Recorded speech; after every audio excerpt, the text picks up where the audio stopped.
Let's go to London.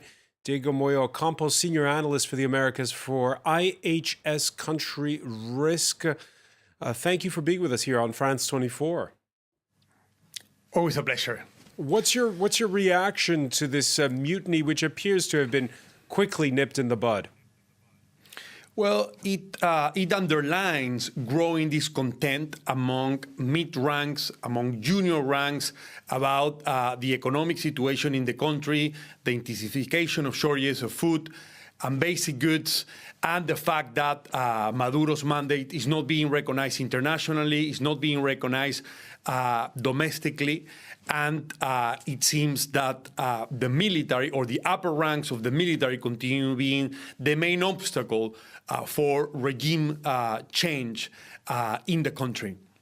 So we had the leader of the opposition, the Speaker of Parliament, Juan Guaido, stating on Twitter that this mutiny was a demonstration of the general feeling that reigns within the armed forces. Is there a bit of wishful thinking when you see how quickly this mutiny was snuffed?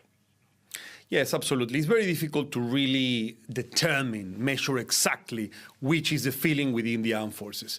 But certainly what this mid-rank have been interpreting is the wider feeling of Venezuelan society, which are struggling and which are being unable to go to free and fair elections to sort of determine their fate. So far, what we do know from the armed forces is that the upper ranks, that the high military command exercises significant political and economic influence over the government. We could say that Maduro leads a military government where the military controls key economic strategic sectors.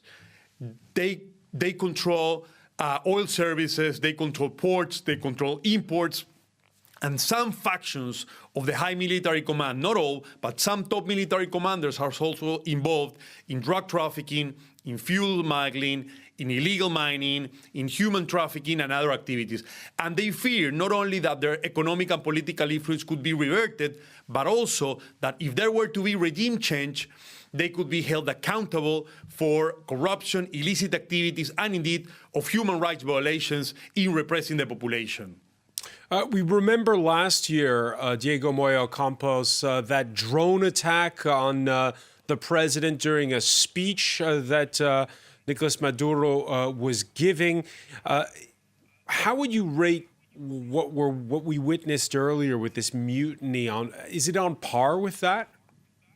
It's absolutely, it's part of the same, and we expect similar events of that nature to continue happening in Venezuela as, again, mid-rank discontent from the military and the police continue increasing. We saw the drone attack last year, but we also saw a rogue police officer also attacking the Supreme Court of Justice at the Ministry of Interior.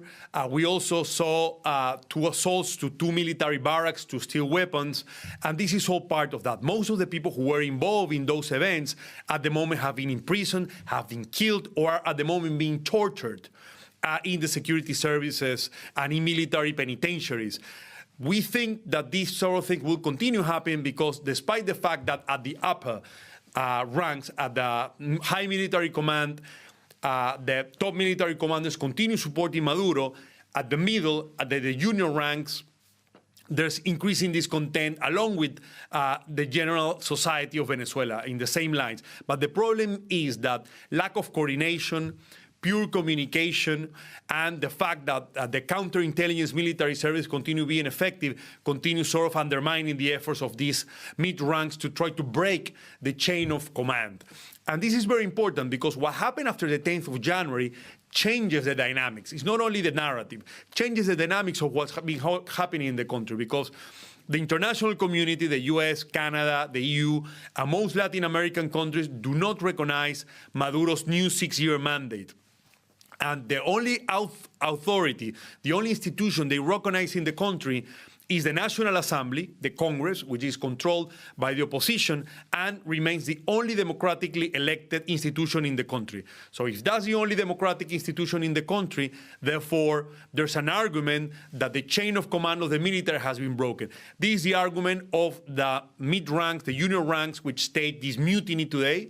And this is sort of the argument that diplomats and the international community are also holding, and that the key protest on the 23rd of January is going to be holding by civil society. We expect that the stronger the protest, the stronger repression, just as we saw today, that the stronger this type of reaction, the stronger it would be the reaction of the military still loyal to Maduro, which again have been infiltration by elements of international organized crime groups. All right, we'll be watching Wednesday when that demonstration takes place. Diego Moyo Campos of IHS, many thanks for joining us from London. Always a pleasure.